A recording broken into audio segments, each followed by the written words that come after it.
Okay, it's a couple of days after we did my first ICF pour on this multi-generational passive ICF house that I'm building for my family in just a gorgeous location. We're surrounded in this valley, surrounded by mountains, Mount Tempedogus, Cascade Mountains, just absolutely gorgeous.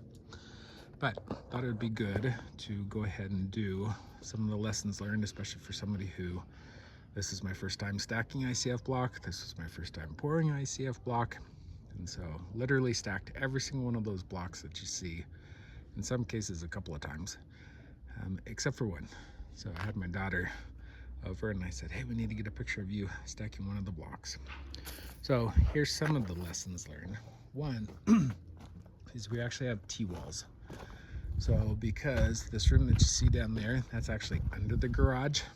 And so when doing a T-wall, I actually had to cut the webbing to create that T-wall, which means that I ended up using a 2x12 and a lot of bracing to try to keep all that concrete from blowing out. So fortunately we got enough bracing in, didn't end up with the blowout there, and so that's really nice.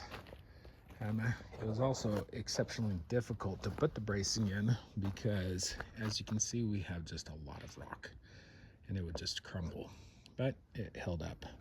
The other thing that you'll notice is normally when you do an ICF wall, you have what's called a common seam in the middle, and there are no common seams on this ICF wall. For some people it's because they luck out, but in our case, it's because we actually did it a little bit different. My ICF consultant suggested that instead of doing a common seam, start stacking the block, going in a clockwise or counterclockwise, doesn't really matter, but you just do one entire row at a time. And then when you get to the ends where these corner blocks are, then yes, you do have, you need to do some cutting. What you don't want to do is you don't want to cut through webs. So there's 2 inches of extra foam on the corners, and as you can see down there where the foam is coming out, it's kind of thicker down at the bottom, and then it gets thinner, and then there's absolutely no foam up at the top, and that's because I went through the learning curve process and got a lot better on making those cuts. And then another lesson learned was that just using the regular rigid foam insulation, I was able to do the framing for the door that's going to be going into our greenhouse, so that worked well. Probably wouldn't have attempted it with just rigid foam if it was going to be much taller, but since I knew that it was going to be short, I was just fine with doing that. And then let's go ahead and go down the scaffolding. Here's another one of the things that people always tell you when you're doing ICF homes is you absolutely have to have a concrete vibrator. My ICF concrete consultant said skip the vibrator. Too many people end up when they're using the vibrator, put a hole through this 2.5-inch foam, and then you end up with a blowout. He said instead, I'm just going to send you a mix, have the concrete truck show up with a mix that also has plasticizer in it, and it came out just like pancake batter. It was beautiful. And but everyone, the concern is if you don't use a vibrator, then you end up with what's called honeycombing. So today I cut out the foam to see if we ended up with any honeycombing, and I will show you the results.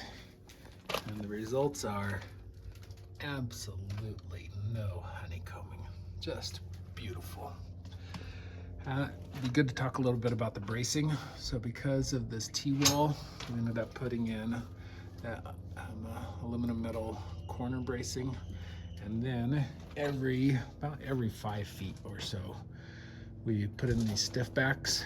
And something else that I learned was normally what they tell you is that when you are screwing in these, you're supposed to just screw it in at the top, and then the concrete sometimes pushes these down a little bit, and it doesn't buckle. The problem was when we were straightening out the walls with these turnbuckles, it would just lift this whole thing. So we had to redo our screws and put them at the bottom after the lift, after we poured, so that we didn't have that problem of the aluminum going up, but the wall not being pushed back out. And so in this particular spot, it was nice. I was able to actually screw into my footers for that garage. But everywhere else, you'll see I did my concrete stakes as best I could into this incredibly, I mean, it's not even soil, it's just rocks underneath there. And that was just the biggest pain that you can possibly imagine. But we got it in, and then for my scaffolding, for the walkway, I'm using my 2x12s. The reason why I'm using the 2x12s up there is because I'll be able to reuse them. So one place that I'll be able to reuse them is, these are called Berman hangers, and so I'll be able to put a ledger board across here, and then 2x12s will be spanning this particular area. So really, all those 2x12s that I'm using for the scaffolding for my walkway are free, because I'll be reusing them. Same thing for the 2x4s up there. I'm reusing all of those. So the only thing that I'm renting is this metal bracing in these turnbuckles. And what we also did too, especially on this long 72-foot long wall, is we started off with the wall actually tilted in about an inch. Then once we filled it up with concrete, we went through about 2 to 3 times. And using a wrench, I was able to turn on these turnbuckles and was able to push it out. So we didn't do it all at once. We did it in stages so that it slowly pushed it out, and that's how we were able to pull off and get it straight. Here's some more of the bracing. So corner bracing right there, and 2x12s are behind it. So because of how we did this, we didn't end up actually needing to do bracing coming down this way. The bracing was just on the exterior. And this is one of the concrete beam pockets. I ended up damaging it a little bit, cutting a little bit wide. All of that was great because I used foam to fill it in, and because I used foam to fill it in, I didn't have a problem when the concrete filled it up. Over here though, so this also just shows more of the bracing that we did. And here's another thing that we'll go ahead and talk about now. So these are my Watkins hangers. So my open web floor trusses are 2 feet on center, and they sit down on this. As you can see, the concrete, because I put 4 pieces of rebar through them instead of just 2, concrete, as it was pouring down, hit it and tilted them all at the exact same angle, which is kind of nice. But that means that I'll need to do some shimming so that it's level. But we'll make that work. In terms of what we'll do differently next time so I don't end up with this problem, and that is, these are the tabs that I can tie into. So we'll actually end up bolting in or screwing in wood here, and then screwing the wood in here, and then that will keep this from being able to rotate during the next pour. Now, let's talk about the only blowout. I had no blowouts whatsoever, except for right here, and that was 100% my fault. So see all this great bracing? That was after the fact. So I built this box the morning of the pour, kind of ran out of time, and I forgot to brace it, meaning do this so that it wouldn't move. So I was up there on the scaffolding, everything was going great. Got to about right there, out of the corner of my eye, I just saw concrete mud just gushing out right here. Lost about 2 wheelbarrows full of concrete. One of the things that nobody has ever said in all the videos that I've watched is, what do you do if there's a blowout and you're the person who's on the hose? So instinctively, I guess, what happened was, as soon as I saw that happen out of the corner of my eye, I immediately pushed the hose as far away as I could. because the mud was still coming out at a huge rate. The concrete boom operator saw what happened, so he cut the concrete. We were about right there. And so what we did is we went down to the very end and we started pouring, which gave my uncle and my dad and my ICF consultant time to go ahead and fix this.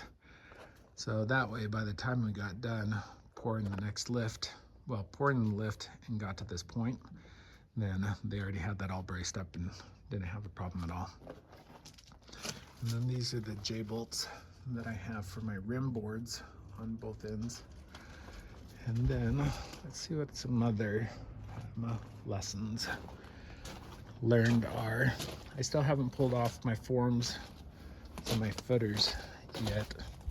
Behind those you can actually see the pango wrap that will lay down. You can see it does a great job as a vapor barrier, but it's also a termite barrier, vapor barrier, water barrier. And then this plastic is, I put painter's plastic down so that the pango wrap would easily come off the concrete, and that worked out great. You'll also see down here in terms of extra bracing. So normally they say, oh yeah, you can just do a little bit of foam.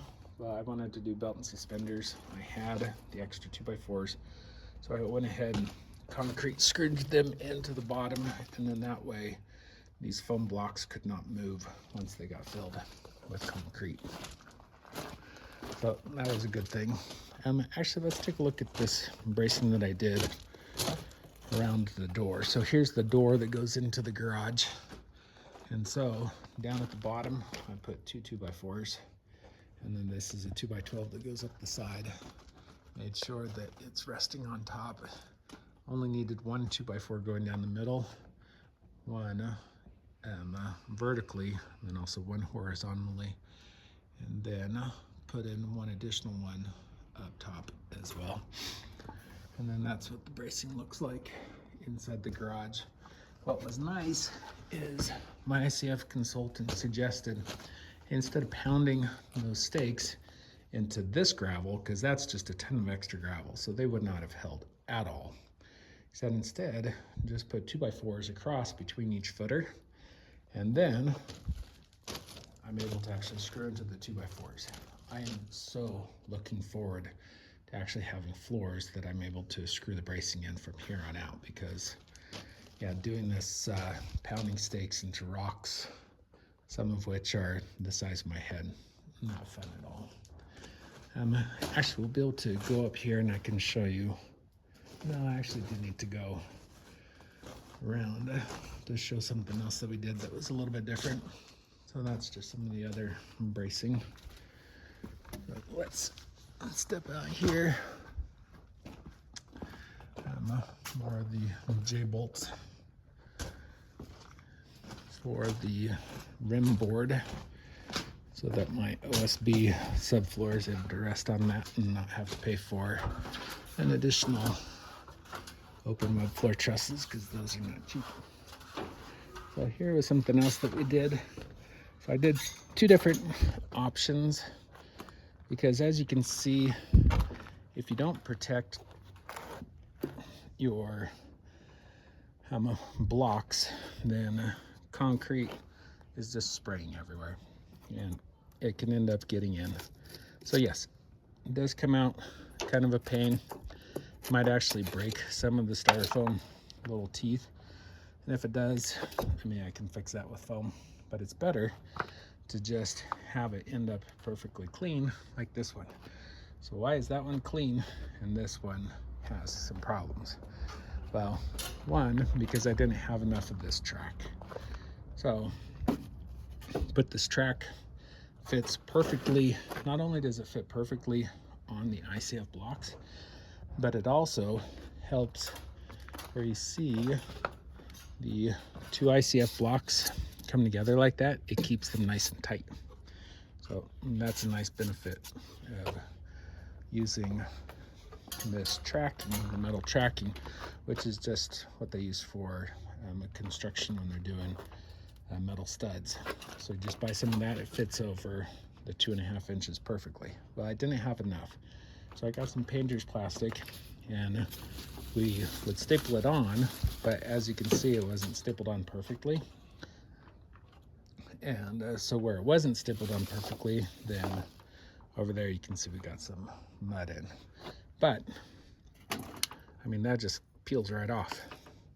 So it cleans up nice and easy. And then left some room here so that I'm able to have my splice joints. So with the number 4 rebar, the splice, because it's non-contact, doesn't need to be as far, as high, I guess I should say. But for the number 6 rebar, yeah, we do need extra space. And here was another interesting one. The reason why this, so a little panic was, I thought I did these lifts in about a 3-foot lift.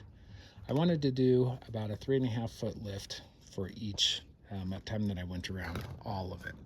So started off in this corner, went around, dropping in about 3 feet of mud all around over there, and then started down here.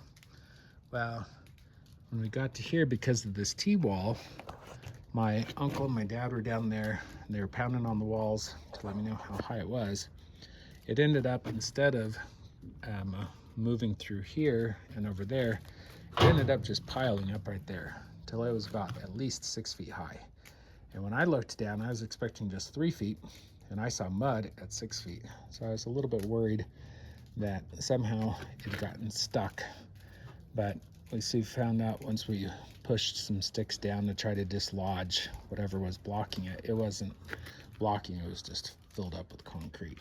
So that was a little bit of an excitement.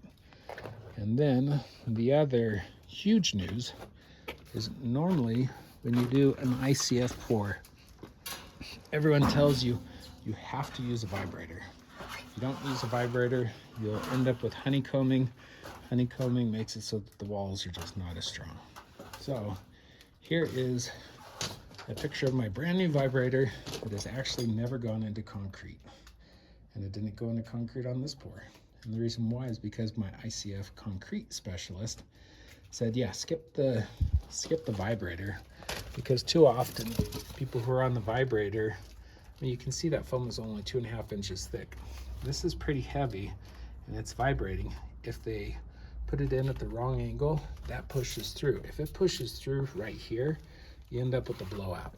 He said, instead, I have a better method where we use plasticizer, which helps make the concrete more liquid. And after about 20 minutes, it undergoes a chemical reaction and it stiffens up. And so I decided to trust him, but I'm also a firm believer in trust but verify. So this morning, went ahead and cut off the foam. And here is the moment of truth. Let's see if there's any honeycombing. And there is absolutely no honeycombing. I mean, that is just beautiful. So I'll probably end up doing that the rest of the way up. But I think those are basically all the lessons that I've learned so far. Still have another 40 feet to go up in the air. The views are going to be amazing once we get up. But I will go ahead and add some additional videos as I learn some additional stuff, and so look forward to helping you learn my lessons that I learned the hard way on this journey.